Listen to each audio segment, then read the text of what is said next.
Today is Monday, April 3. I'm Pastor Anthony, and this is Wilderness Wanderings.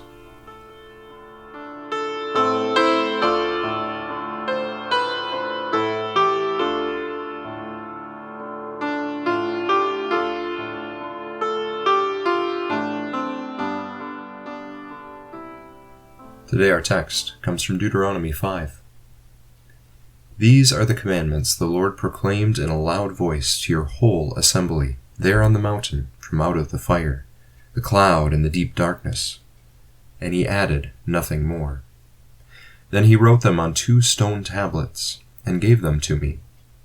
When you heard the voice out of the darkness, while the mountain was ablaze with fire, all the leaders of your tribes and your elders came to me, and you said, The Lord our God has shown us his glory and his majesty, and we have heard his voice from the fire. Today we have seen that a person can live, even if God speaks with them. But now, why should we die? This great fire will consume us, and we will die if we hear the voice of the Lord our God any longer. For what mortal has ever heard the voice of the living God speaking out of fire, as we have, and survived? Go near and listen to all that the Lord our God says. Then tell us whatever the Lord our God tells you. We will listen and obey. That's Deuteronomy 5, verses 22 through 27. 2 stone tablets, 1 copy for the king and 1 for the people. A relationship has now been made. These 10 words are attested twice in the Old Testament, once in Exodus and once here in Deuteronomy. In Old Testament law, everything must be attested by 2 witnesses. This covenant has those 2 witnesses. Their testimony is nearly, but not quite, identical, a mark of authenticity, as we heard. Many of the other laws and teachings of Moses vary quite substantially in their formulation across these wilderness books, but not the 10 words. They are a true witness, a reliable attestation of the covenantal relationship established between God and his people. The significance of these 10 words of the covenant is further heightened by the fact that they are given in person. It is the Lord who proclaimed these 10 words directly in fire and voice to the assembly of the people. No other laws or teachings were given in this way, only the words of the covenant. And after this moment at Sinai, the covenant relationship ceases to be face-to-face. The covenant becomes mediated. Moses becomes the go-between, shuttling between God and the people and God, bringing the words of their dialogue back and forth to one another.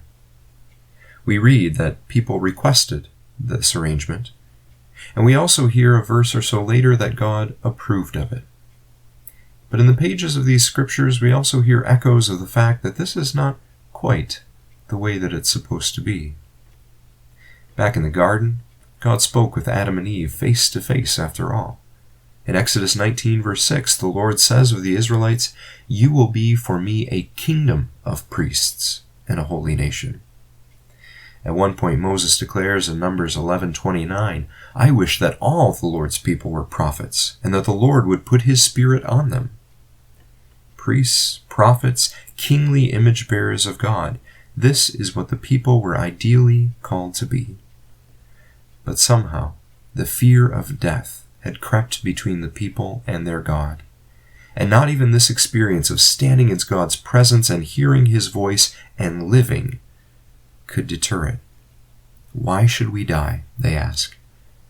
And so they ask for a mediator, someone to stand between.